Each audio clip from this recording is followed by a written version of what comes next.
Welcome to the Home Inspector Podcast, where we talk about home inspection business, marketing, and making money. My name is Ben Grimico. I'm from InterNACHI. That's the International Association of Certified Home Inspectors. And this show is for both experienced inspectors and for the new home inspector. Remember, the purpose of being in business, any business, is to make money. And if you want to make a good living, don't go into business. Get a good job. The only reason to be in business and to take on all that it entails is to make a really, really great living and to pile up stacks of money for yourself and for your family. And in this episode of the Home Inspector Podcast, we're going to talk about choosing your inspection business location. Now, in the last episode, we talked about the home-based business, running your inspection business out of your home, but we're going to talk about leasing commercial space and more details about choosing a business location. It's important for business owners. Remember, you're a business owner. You just happen to do home inspections, but it's important for business owners to figure out from where to operate their inspection business. Many inspectors operate their businesses out of their homes, but choosing a commercial space is an important decision for your business, for all business owners to make. Should you operate your business from your home or from an office space outside your home? Regardless of where, the actual location of your business must make economic money sense. Because home inspectors don't typically have customers that visit the office, right? The location of the space, office space, is generally irrelevant compared to other types of businesses. Home inspector clients are not visiting the home inspector's office to schedule their inspection. They typically do that online or email or over the phone. So the most important factor for many owners of home inspection businesses when deciding upon a commercial space is not primarily location, but instead price, because they do their work at the client's property. However, if location of your commercial office space is important, then there are a few things to keep in mind. And in this episode, we're going to go over everything you need to know about choosing a business location. Your home inspection business may benefit from being located around other businesses related to yours that are already drawing the type of customer you want. I had a home inspection business. I ran and operated a home inspection business in Pennsylvania, and we had an office space that actually leased space to real estate agents. So that was a fantastic benefit to have real estate agents surrounding my home inspection business. So a home inspection business could really benefit significantly from having the office located near maybe a large real estate office or residential construction business. The right location depends on your needs as a home inspection business owner. Customer traffic, not so much, but really price and budget. In fact, the most important factor in having an office space is your budget. Don't ever overpay for space that you can't afford. You have to figure out how much rent you can afford each month as part of your total business plan.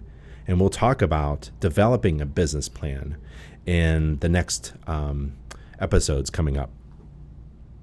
To understand what a reasonable price for an office space would be, call a commercial space agent, a real estate agent for commercial properties. And that agent will likely inform you of the average price for what space is going in your area. And then you compare that with the costs of other potential spaces that you're considering. And the rate per square foot for commercial space is usually given in a cost per year. And then you take that square foot rate, multiply it by the square footage of the space, and then divide it by 12 to determine the monthly rent. There are several legal and financial considerations to keep in mind when deciding to rent a commercial office space, including the following. Well, the rent, including future increases of the rent, the cost per square foot, whether the rent includes insurance, property taxes, maintenance costs, which are referred to as gross lease. It's a gross lease when it includes the maintenance, or whether those costs are charged separately, and that would be a net lease. Heating and air conditioning costs, you have to think about that. And like the other utilities, your phone, your internet connection, trash, water, who cleans, who sweeps, who does the bathrooms. Maybe there's a security system. How about a security deposit on this space and the conditions for that deposit return to you? Does it need to be just broom swept, or do you have to fix every little hole in the drywall? Lease term and renewal. The procedure for terminating the lease. What if you wanted to leave? How about common areas? Is there an outdoor, or is there a shared bathroom, a shared hallway, an outdoor eating area, a park or something? Or parking? The terms for subleasing and the established manner for resolving disputes. And additionally, the office space for your inspection business should have everything you need to be comfortable and productive. Like, it should be safe, it should have bathrooms, it should have a functioning electrical system, it should have an updated phone and internet access and connection, and it should have enough parking, adequate parking. And the office space should have updated phone and data lines, or maybe a fiber optic network. And make sure the office space has enough electrical receptacles and light fixtures. And if you're running computers, a copier, a printer, coffee machine, you'll need enough power for all of that. And in cold climates, make sure the heating system works. We moved into a 5,000 square foot warehouse with essentially 2 heating systems, and everyone's feet were cold. So we had to have these pads, electrical pads, underneath everyone's feet, underneath everyone's desk. Make sure there's enough parking available for your inspection vehicles and any employees or contractors you may have. You may also consider having a well-positioned sign, your business sign, installed for your business. Can you hang a sign on your door, above your door, your front door? How about at the front parking area to bring people in? And zoning laws and ordinances. There are regulations that are important to consider when choosing your business location. Zoning laws impact several critical decisions, such as purchasing commercial property and making improvements to your existing property. So it's important to understand the laws before you commit to your business location. And all properties, they're zoned for either commercial or residential use, and some are zoned for mixed use. But typically, a commercial building cannot be built in a residential neighborhood, and vice versa, unless there's some kind of change in the zoning ordinance or an exception is made. Zoning laws, sometimes called ordinances, can prohibit certain business activities from being conducted in certain areas. So signage, parking, the exterior appearance of your business may be regulated by zoning laws. Some municipalities have zoning laws to regulate, specifically, home inspection businesses located in residential areas. Check with your local zoning or planning department and ask for information about home-based businesses. Many home inspection businesses start in the basement or garage of the home inspector, so you'll have to find out what local ordinances are for operating your business out of your home, including parking for additional traffic and your work vehicles. Some regulations do not allow commercial businesses to have vehicles parked on the street at overnight. You must operate your business simply by complying with all zoning laws, including operating your business in properly zoned areas. In most cases, you'll be able to operate your business out of your home by simply paying a fee or going through a few reasonable procedures with the zoning official. You'll likely have few problems with compliance because operating a home inspection business doesn't typically involve prohibitive activities such as loud noise. You're not producing pollution or creating enormous traffic or otherwise disturbing the neighbors. Restrictions on home-based businesses may include limiting the number of employees that work in the home, or limiting the number of visiting customers, or limiting the number of vehicles, or prohibiting signage. So just learn your local government's zoning ordinances. They may affect your home-based business. Knowing the rules and potential legal problems associated with operating a business out of your home including those that may affect your neighbors, can have consequences that can disrupt your business and may interfere with your ability to earn a living. So determine your needs.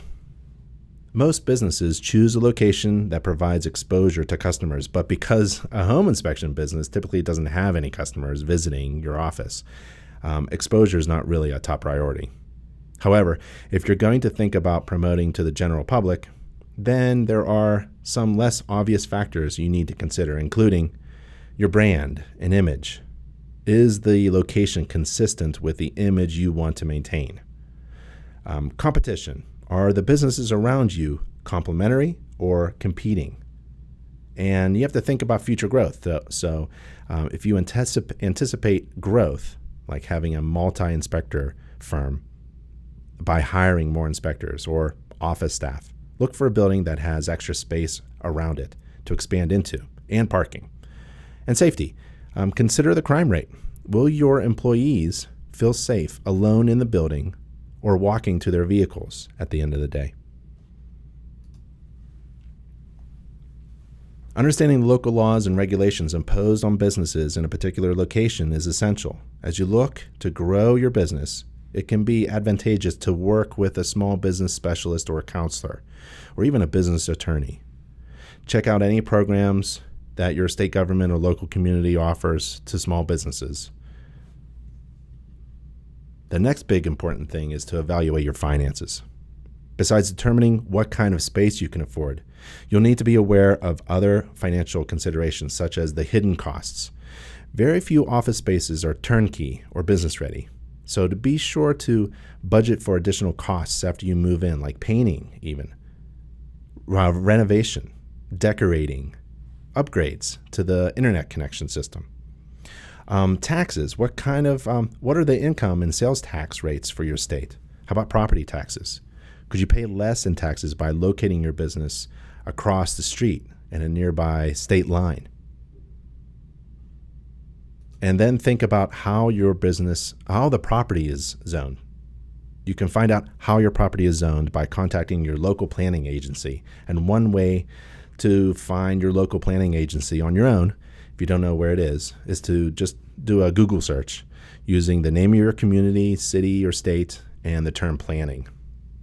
Consider hiring a local land use attorney or business attorney to help you through this process. Home-based business owners are subject to many of the laws and regulations that apply to other business owners. While home-based business zoning laws have loosened up over the many years, there are still some restrictions that you should be aware of. So check with your local planning office if you're unsure whether any of the following restrictions apply to your business. So changing the appearance of your home could be prohibited. Most zoning codes prohibit physical changes to the exterior of your home for the purpose of conducting a home inspection business. Codes prohibit outdoor business activities, storage, signage, displays, and they restrict and prohibit outdoor parking of commercial vehicles. And there are traffic restrictions. Most zoning codes restrict the number of visitors to a home-based business, restrict the number of employees working in their home, or prohibit employees altogether, and restrict parking or require that additional parking be provided. And most zoning codes restrict and prohibit nuisance impacts like noise, odors, glare, prohibit the use of hazardous materials, but that's not really the case with home inspection businesses. And many zoning codes prohibit certain types of businesses in residential areas. So check your local planning office. Leasing commercial space is one of the largest expenses incurred by new and expanding businesses, so it's important to do your due diligence. And we're going to go over some tips for negotiating a lease for your small business. So the terms and rent are your first negotiating points. It's generally recommended that small businesses negotiate 1 or 2 year leases with the option to renew.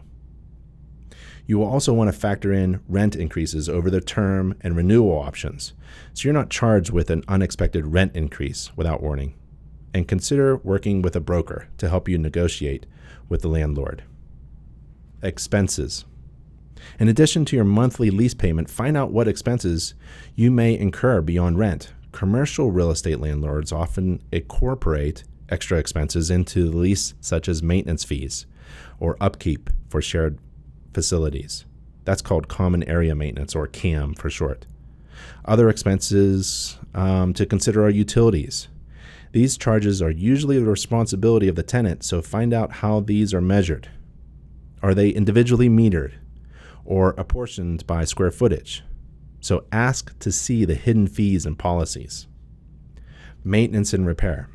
While residential leasing often places the burden of maintenance and upkeep on the landlord, commercial leases are very different.